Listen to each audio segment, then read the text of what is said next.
Winning a Fast Pass, minivan discounts, upgrading your Magic Band, and more. We're sharing Disney tricks everyone should be using.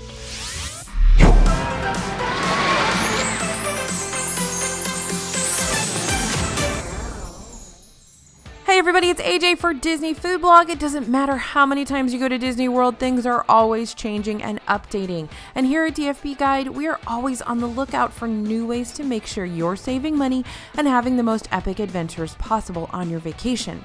Today, we're sharing some little known tips, some die-hard advice, and some brand new tricks that you gotta use to have the best trip ever. First up, win a Fast Pass. Fast Passes are a hot commodity, and with a 3 per day limit in advance, it can be hard to decide which attractions you need to grab a pass for. Well, one awesome trick for more crowded park days is a way to win a Fast Pass for Pirates of the Caribbean. That's one fewer Fast Pass spot that you have to book in advance, and that means that's available for something else, and you get to ride an iconic park attraction with limited waits as well. The best part about this trick is that anyone can do it if they know about it. Magic Kingdom features a lesser-known attraction called A Pirate's Adventure: Treasures of the Seven Seas. This interactive experience is similar to Sorcerers of the Magic Kingdom, so you'll make your way around Adventureland seeking treasure. The real treasure with this game comes in the form of a Fast Pass prize for Pirates of the Caribbean, which you'll receive after completing a few rounds of the game. You don't even have to finish it.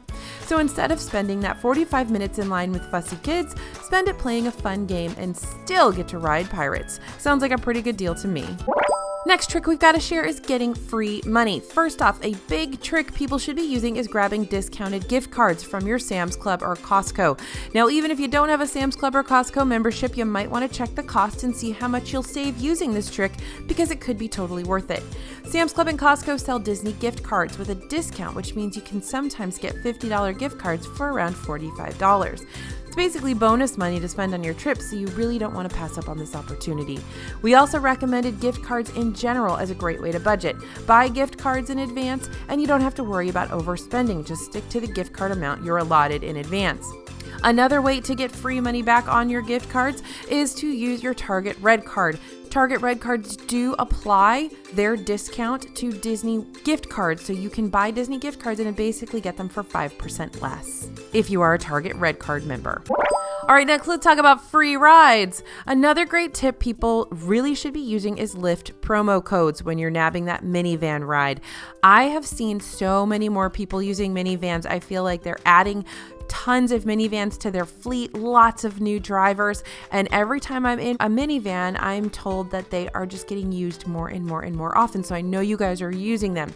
Now, minivans can be super convenient, but they can also be really, really expensive. So keep an eye on your Lyft app for promo codes to add to your minivan booking, and you might be able to get a little bit of a discount. Definitely not the kind of thing you want to pass on. You can also sometimes find Lyft codes online with a quick Google search, so go ahead and give it a shot just in case you could knock a few dollars off your ride. The best promos are going to be for new users, so why not try it out on your next trip? Next tip, clean up after yourself for a reward. Here's a trick that really could be a major perk if you know about it and are willing to take advantage of it. Did you know that you can get free gift cards for passing on mousekeeping at many Disney resorts? I know it sounds too good to be true, but it's brand new. It's something awesome. I think it's great. So if you're staying in a value or moderate resort, you can pass on mousekeeping and you'll receive a gift card good for anything and everything Disney. That's tickets, food, merchandise, whatever. The gift card will add up to $10 times the amount of nights you stay minus $10. So if you stay for 4 nights and forego mousekeeping, then you'll get a gift card for $30. Now, of course, this means that no one will be coming to clean your sheets or your towels or take out your trash, so you'll need to be willing to handle those things for yourselves. You can always ask for sheets, towels, and trash bags. This also doesn't apply if you only stay for 1 night, but otherwise, if you're staying at a value or moderate resort, then this is a great opportunity. Next tip is an oldie but a goodie, and you guys definitely need to know about it. So you can only get 3 fast passes a day, right? Wrong. Yes, you can only get 3 fast passes per day in advance, but you can get more when you use them all. And I get questions about this every single day at Disney Food Blog, so I definitely want to share this with you guys as much as I can on these videos. So we're going to dub these on the fly fast passes. Of course, you're probably not going to get a spot on Flight of Passage the day of, You might, it's been done, but you probably can skip the line at Dinosaur or even Expedition Everest. Once you scan that last Fast Pass in for the day, you can grab new Fast Passes one at a time through the end of the day. Now, the best way to take advantage of this is to make your advanced Fast Passes for as early in the morning as you can. That way, you finish them up in the morning hours and have the rest of the day to snag as many on-the-fly Fast Passes as you can. Also, remember that even if you're not able to get the Fast Passes you want early in the morning, you can always try to modify them to make them a little bit earlier so you can get done with those initial 3 Fast Passes quickly and then go ahead and book other Fast Passes throughout the rest of your day. Next tip is to use those walking paths. So transportation at Disney can take a long time. A great way to save time getting from place to place is to use walking paths instead of waiting for your bus, boat, or monorail.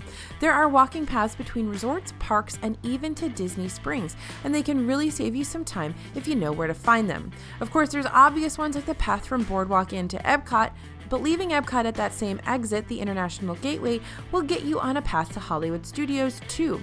One of my favorite paths goes between the Contemporary and Magic Kingdom. Contemporary has some awesome dining, and the path is a super quick way to access that dining from anywhere without having to transfer to a bus or hop on the monorail when you get to the Magic Kingdom. This path is located to the far left as you exit the park, and you'll see some signs for the walkway to the Contemporary. We're also seeing a potential walkway being built between Magic Kingdom and Grand Floridian, so that would be a great way to use that walking path to the Magic Kingdom and back between Grand Floridian and Polynesian if you're leaving the park at a really busy time and the lines for the monorail are off the charts.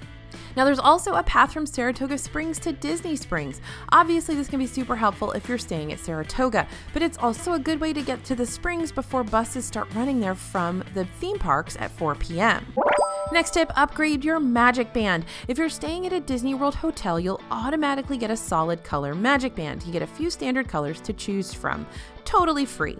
But if you're eyeing a specially printed Magic Band, you might be able to get it at a serious discount. Typically, Magic Bands with designs are going to cost $25 plus if you buy them in the stores. But as a resort guest, you can upgrade your band for $10 to $20 depending on the design. The bands available as part of the upgrade options change all the time, so check back a few times before your trip and see if the one you like is available, and then be sure to grab it before it goes away. Our next trick you gotta be using is to get in line at park closing. If rope drop isn't your thing, hey, we get it, you're on vacation, you like to sleep in, but you're still looking to ride Slinky Dog Dash or Flight of Passage with a lower weight, try hopping in line just before the park closes. Rides will stay open after park close. All you have to do is make sure you're in line before that clock ticks over and you're gonna get to ride. Often at the end of the night, wait times aren't the most accurate, so even if something is showing a long wait, it may be a lot shorter than posted. We've seen Slinky Dog at 15 or 20 minute wait at the end of the night when fireworks are about to start.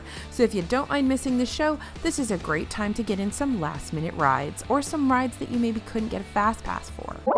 And finally, one of my favorites, I gotta tell you this again, especially if you're new to DFB Guide. If you're gonna be waiting in lines for attractions, why wait in line for a bite to eat too? That's why I love taking advantage of mobile order on the My Disney Experience app. Quick service locations around all 4 parks and the resorts accept mobile order, so you can place an order on your walkover at the end of a line for a nearby attraction and pick up your food when you get to the location. No waiting in line, and it makes things much quicker for your group and for the cast members preparing it.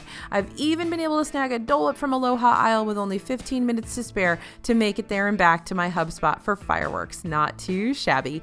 But honestly, mobile order is one of the best things that has happened at Disney World in the past couple of years. We use it all the time. You guys should use it all the time.